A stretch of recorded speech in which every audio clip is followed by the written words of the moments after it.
আজকাল তো দেখছি কাজে তোর মন বসছে না। টাকা এত কম কেন? তুই কি এখন চুরি করতে পারছিস না, নাকি ইচ্ছে করে চুরি করছিস না?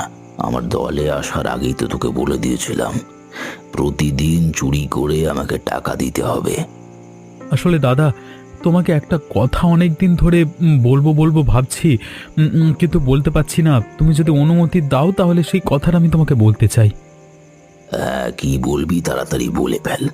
অযথা সময় নষ্ট করা আমি পছন্দ করি না, সে তো জানিসই।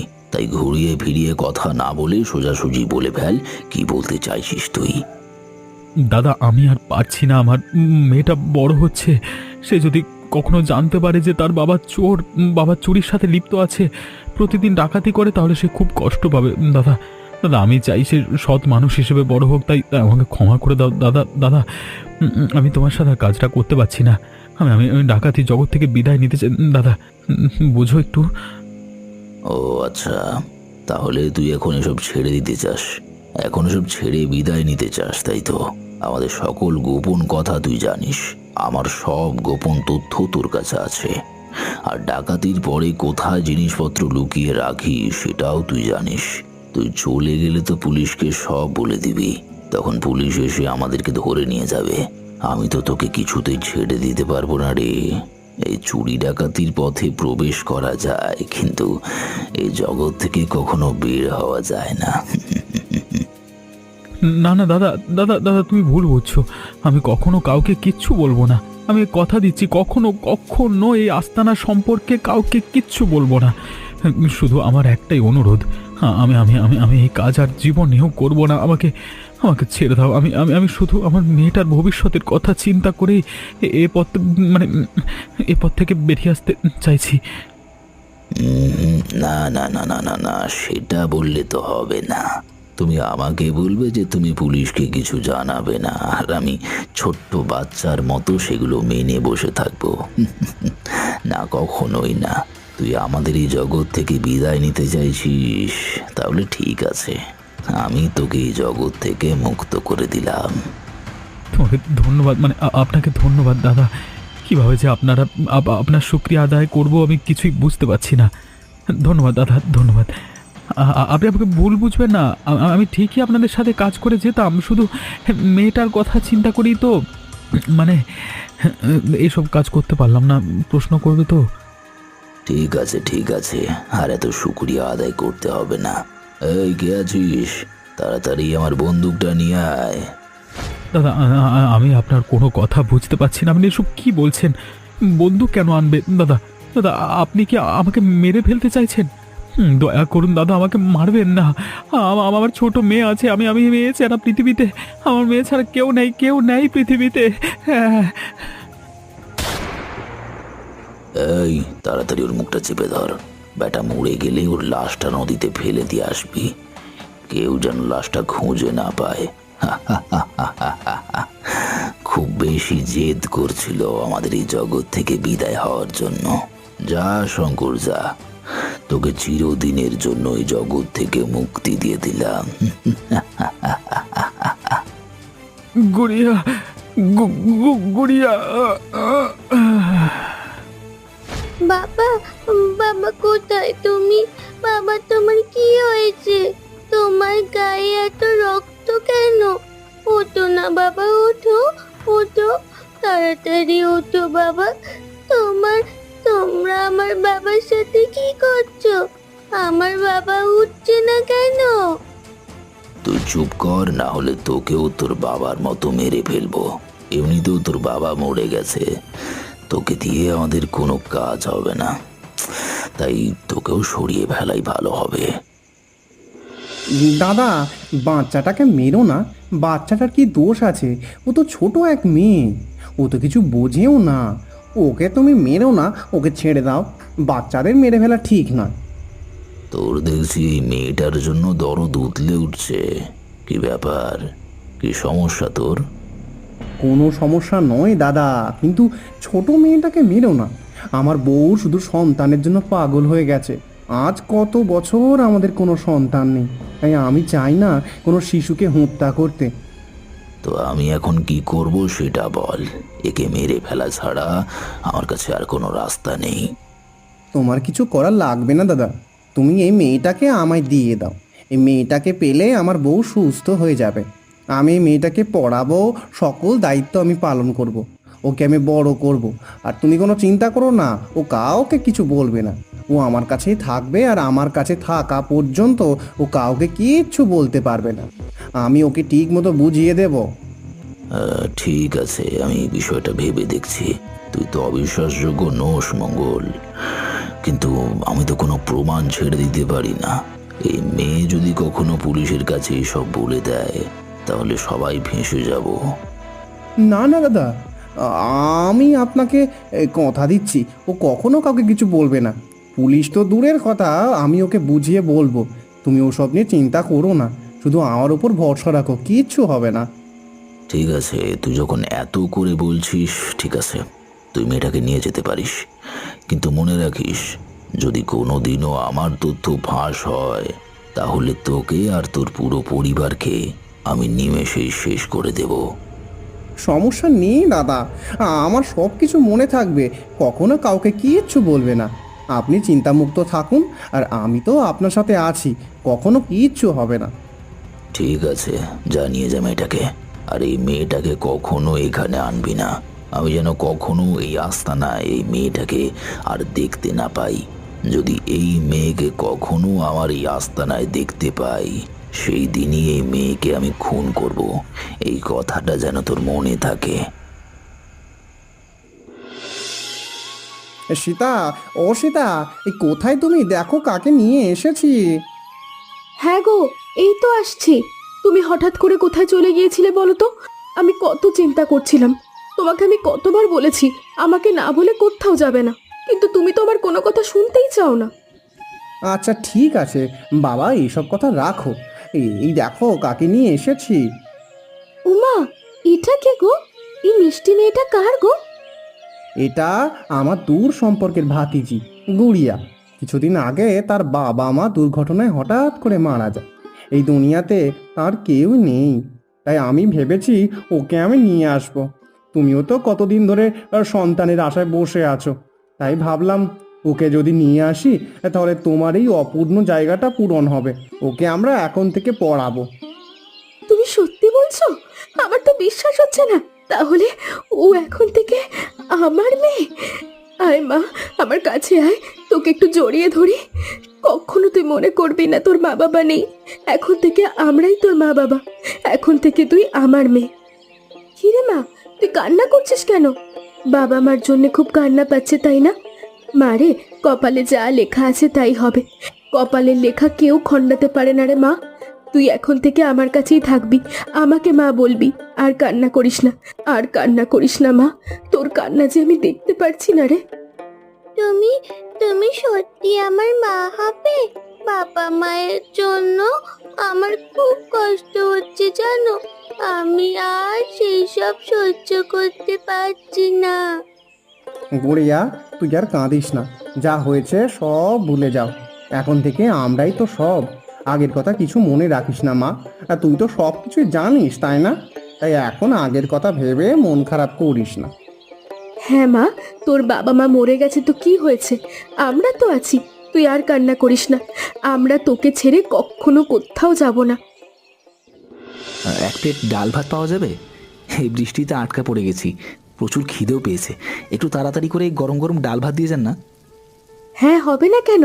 এই তো গরম গরম রান্না করছি। আপনি বসুন, আমি দিয়ে যাচ্ছি। তা শুধু ডাল ভাতই খাবেন নাকি আর অন্য কিছু দেব? না না, আর কিছু লাগবে না, শুধু ডাল ভাতই দিন, বড় খিদে পেয়েছে। কাকা বাবু, এই নিন জল। মা একটু পরেই খাবার নিয়ে আসবে, ততক্ষণ একটু অপেক্ষা করুন। ও আচ্ছা, তা তোমার নাম কি মেয়ে?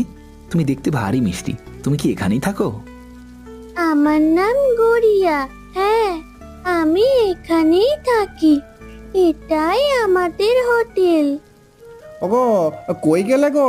এই তো তোমার সব জিনিসপত্র নিয়ে এসেছি, সাথে কিছু সবজিও নিয়ে এসেছি গো। দেখো, দেখে যাও ঠিক আছে কিনা। এই লোকটাকে মনে হচ্ছে আগে কোথাও দেখেছি। এই সেরেছে, এটা তো পুলিশ ইন্সপেক্টর। এই আগের বার চুরি করতে গিয়ে আমাকে মোটে ধরেই ফেলেছিল। এই এখন কি হবে? এটা এটাই চোরটা না? হ্যাঁ, আমার সন্দেহ তাহলে ঠিক। ওকে এখন যে করেই হোক ধরতে হবে। এখন আমি কি করি? আমাকে এখন যে করেই হোক এখান থেকে পালাতেই হবে। মঙ্গল, পালানোর চেষ্টা করবে না। তুমি আমার হাতে ধরা পড়ে গেছো। আমি তোমাকে চিনে ফেলেছি। আমার সন্দেহই তাহলে ঠিক। তুমি এইখানে লুকিয়ে আছো। তুমি সেই ভৈরন চোর দলের সদস্য, তাই না? খবরদার, আর এক পাও আগাবে না। এখানে এসব কি হচ্ছে? আপনি কে? আর পিস্তল বের করে আমার স্বামীকে ধরেছেন কেন? তোমার স্বামী এখন গ্রেপ্তার আমার হাতে। তোমার স্বামীকে পালাতে মানা করো। সে অনেক অপরাধ করেছে। আমাকে ক্ষমা করে দিন বাবু। ওনাকে কিছু করবেন না পুলিশ কাকু, ওনার কোনো দোষ নেই। উনি খুব ভালো মানুষ, ওনাকে ছেড়ে দিন পুলিশ কাকু। সরে যাও আমার সামনে থেকে, মেয়ে। তুমি জানো না একে? এ অনেক বড় ডাকাত দলের সদস্য। আমি সব জানি পুলিশ কাকু, আপনি ওনাকে ধরে নিয়ে যাবেন না। উনি আমাকে বাঁচিয়েছে, কিন্তু উনি আমার বাবাকে বাঁচাতে পারেননি। ডাকাত দলের সদস্যরা আমার বাবাকে মেরে ফেলে।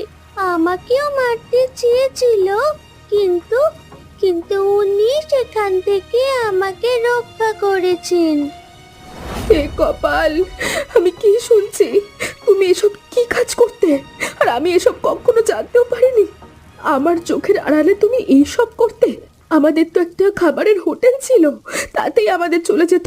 তাহলে কেন তুমি সেই চোর ডাকাত দলের সদস্য হলে? আমার বাবার নাম শঙ্কর, ওই ডাকাত দলের সদস্যদের সাথে কাজ করত। যখন আমার বাবা ওসব কাজ ছেড়ে চলে যেতে চেয়েছিল, তখন তারা আমার বাবাকে গুলি করে হত্যা করে এবং এবং আমাকেও মেরে ফেলতে চেয়েছিল। তখন মঙ্গল কাকা আমাকে বাঁচিয়েছেন। বিশ্বাস করুন স্যার, আমি কোনো চুরি করিনি। আমাকে জোর করে বাধ্য করে করা হয়েছিল। আমি গুড়িয়াকে সেদিন নিয়ে আসার পর থেকে আমি এই পথ থেকে সরে যাবার অনেক চেষ্টা করেছি। এই হোটেলেই কাজ করতাম, একজন সৎ মানুষ হওয়ার চেষ্টা করেছিলাম, কিন্তু কিন্তু কি? তুমি সবকিছু স্বীকার করো, তাহলে আমি ওই ডাকাত দলের সদস্যকে ধরতে পারবো।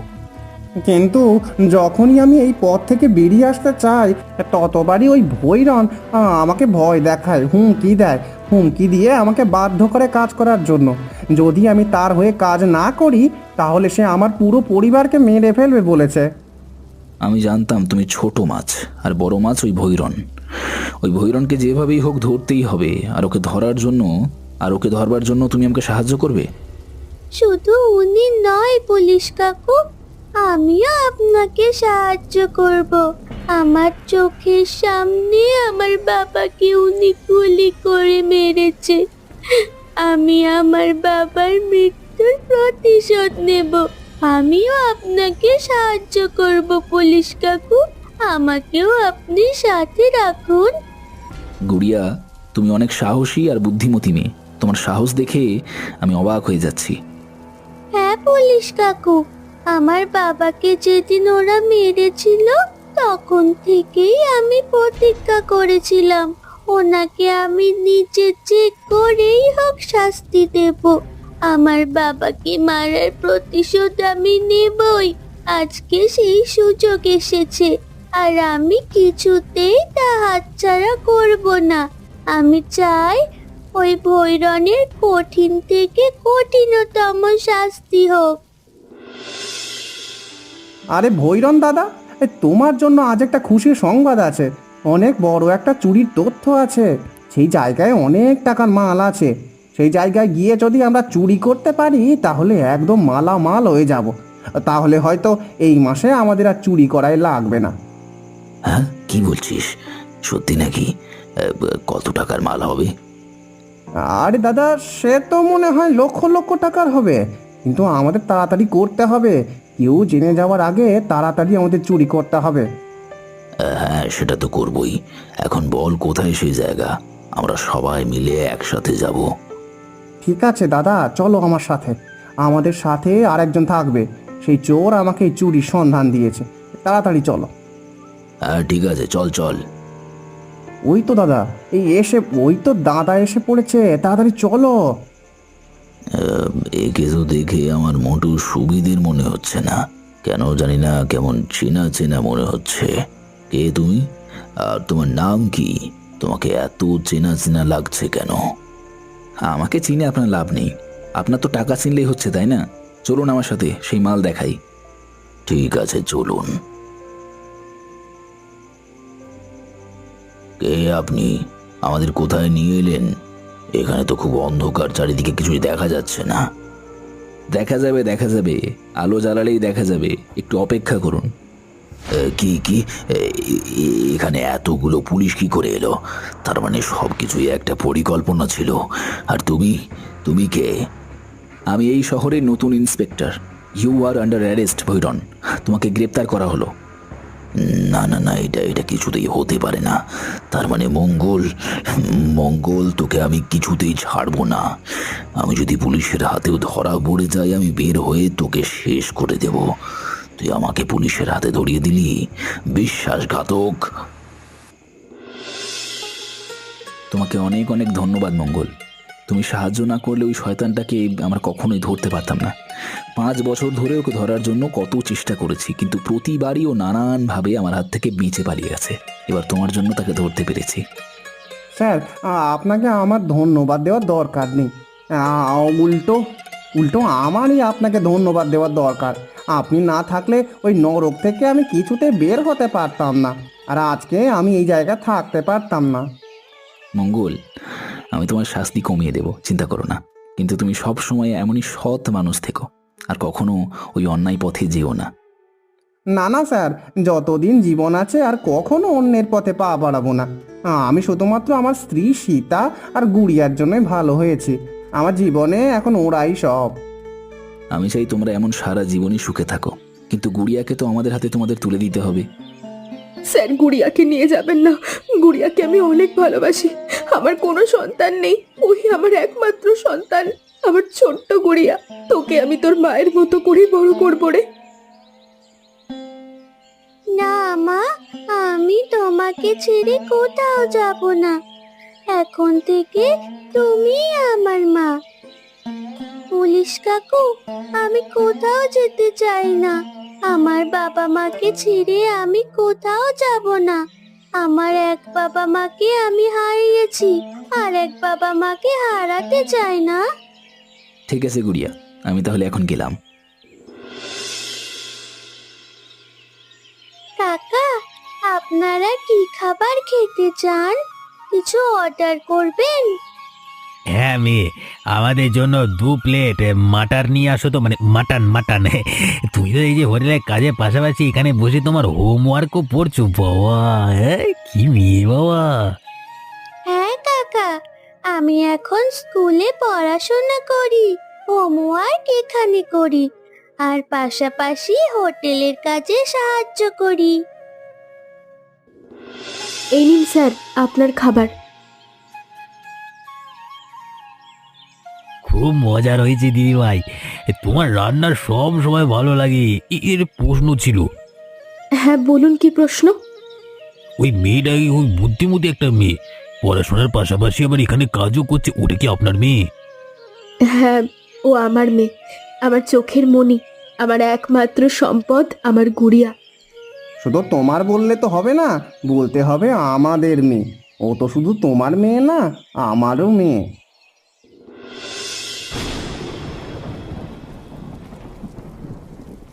কি রে মা, কিছু হয়েছে? এখানে একা একা দাঁড়িয়ে আছিস কেন? তোর মন খারাপ নাকি? বল আমাকে মা। কিছু না বাবা, হঠাৎ মনে পড়ে গেল। কি মনে পড়ে গেল? সেই বৃষ্টি মেঘলা দিনের কথা, যেদিন অজয় কাকু আমাদের হোটেলে এসেছিলেন। সেদিন যদি উনি না আসতেন, তাহলে হয়তো এত কিছু হতোই না। কি বলেছিস রে মা? উনি যদি সেদিন না আসতো তাহলে আমরা কেউই বেঁচে থাকতে পারতাম না, কারণ ওই শয়তানের হাত থেকে আমরা কখনো রক্ষাই পেতাম না। একমাত্র উনি আমাদের দেবদূতের মতো রক্ষা করেছে। আমি ওনার কাছে চিরকৃতজ্ঞ। হ্যাঁ বাবা, উনি না থাকলে আমাদের সাথে যে কি হতো, হয়তো হয়তো আমার বাবার মতো তোমাকেও মেরে ফেলতো। হ্যাঁ রে মা, সেই জন্যই তো আমি কিছু বলতে পারছিলাম না। ওই শয়তানের প্রতিটা কথা আমার শুনতে হতো। তোর বাবা তোর জন্য ভালো সৎ পথে আসতে চেয়েছিল, কিন্তু ওই শয়তানটা তাকে মেরে ফেলেছে। কিন্তু দেখ, আমি ওই শয়তানের হাত থেকে মুক্তি পেয়েছি, এখন সৎ পথে আছি।